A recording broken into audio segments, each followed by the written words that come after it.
Está con nosotros el arquitecto Fernando Cordero, presidente de la Asamblea Nacional. Arquitecto, buenos días. Bienvenido a Contacto Directo. Alfredo, buenos días.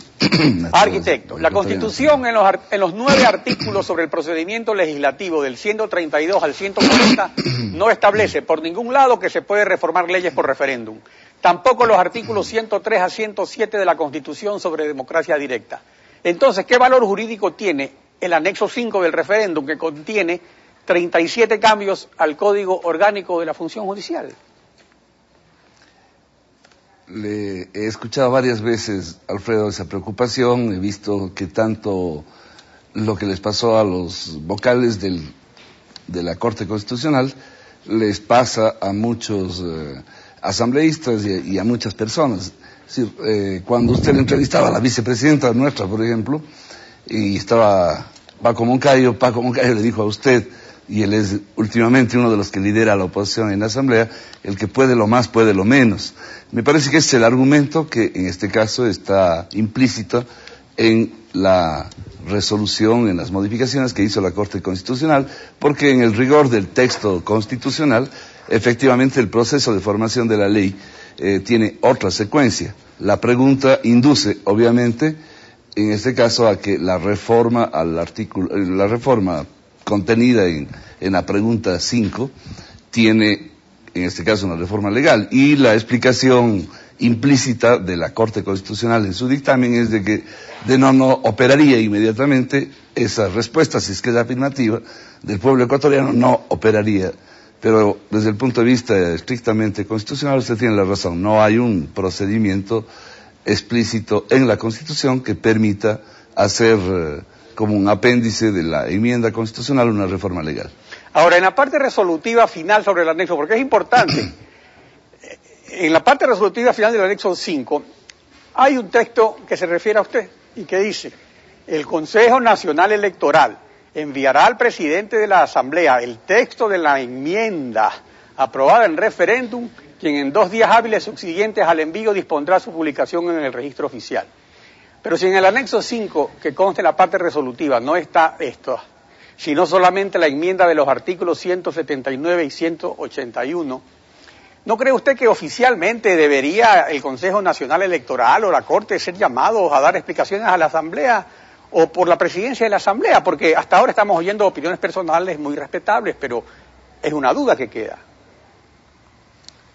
El texto incorporado en la resolución de la Corte que usted acaba de mostrarnos en la pantalla es pertinente, porque en el propio texto de nuestra ley orgánica de la función legislativa establece que, tratándose de procesos de reforma o enmienda constitucional, se estará a las disposiciones que en este caso se generan concurrentemente con este proceso que está establecido en el artículo 104 de la Constitución. Por tanto, eso es importante. Yo he hablado, no les hemos llamado, y efectivamente van a hacer lo que usted dice, es decir, van a hacer lo que está, no consta en el texto que está adjunto ahora en la pregunta 5, pero ellos saben que eso es mandatorio para ellos porque vino de la Corte Constitucional y tienen que acatar esa resolución, porque la Constitución dice que si es que esa pregunta gana, triunfa, eso es obligatorio, es vinculante para todos. Y en este caso, pues, si está aprobándose por este mecanismo que puede ser polémico, pero está ya avalado por la Corte Constitucional y va a sentar efectivamente un precedente en el sentido de las reformas, y habrá que buscar cómo adecuar todo el procedimiento jurídico de la Asamblea, también en el artículo pertinente, pues tienen que cumplir. Ellos también están obligados a cumplir. En 48 horas tienen que remitirle a la Asamblea para que se pueda hacer la publicación, porque hay solamente 2 ordenadores de la publicación de leyes en el Ecuador: el presidente de la República o el presidente de la Asamblea. Justamente, arquitecto. Ahora, pero si fuera así como afirman pues el asambleísta Moncayo, el doctor Mer, el licenciado Simón, usted mismo, de que se puede dictar estas leyes por referéndum porque el que puede lo más puede lo menos, entonces ¿por qué no se hizo lo mismo para tipificar el enriquecimiento privado no justificado, la prohibición de casinos y salas de juegos, la tipificación penal de la no afiliación al IES? O sea, es absurdo.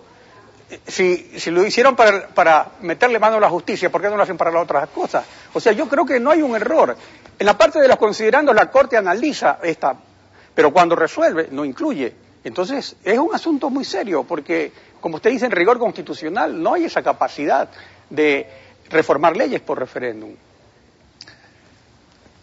Sí hay una pequeña diferencia y no vuelvo a decirle, me parece que desde el punto de vista estrictamente de procedimiento constitucional sería como usted señala, es decir, esa es una reflexión que se genera en la actual resolución sobre la pregunta 5.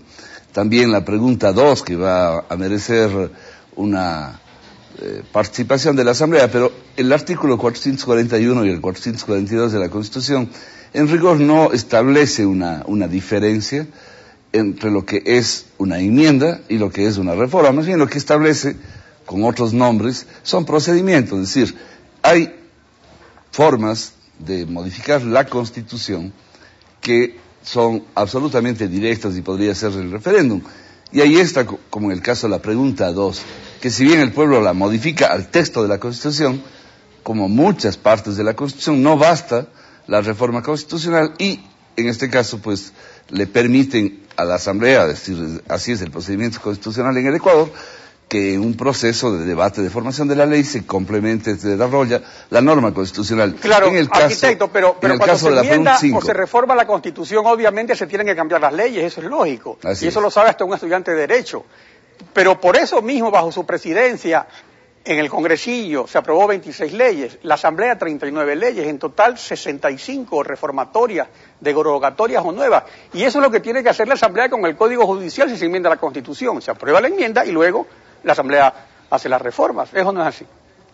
Sí, justamente la reforma constitucional que le espera a la Asamblea, o la reforma coherente con la enmienda constitucional que le espera a la Asamblea es amplia, porque todas las preguntas que no son parte de la enmienda, desde las 6 en adelante, obligadamente tienen que entrar en vigencia en el Ecuador por el aspecto vinculante, pero no pueden hacerlo al día siguiente de la consulta. Es decir, el tema de la pregunta 6, que ha sido distorsionado, que ha sido confundido, que es objeto de interpretaciones de lo más antojadizas, será la ley la que establezca con absoluta claridad a qué tipo de enriquecimiento ilícito se está refiriendo en el caso de los sujetos privados, porque para los funcionarios públicos está absolutamente establecido en el actual Código Penal y en el Código de Procedimiento. Pero igual, y si no hay mayoría no aprueban nada, y si tienen mayoría aprueban algo, el presidente lo veta y pone lo que él quiere.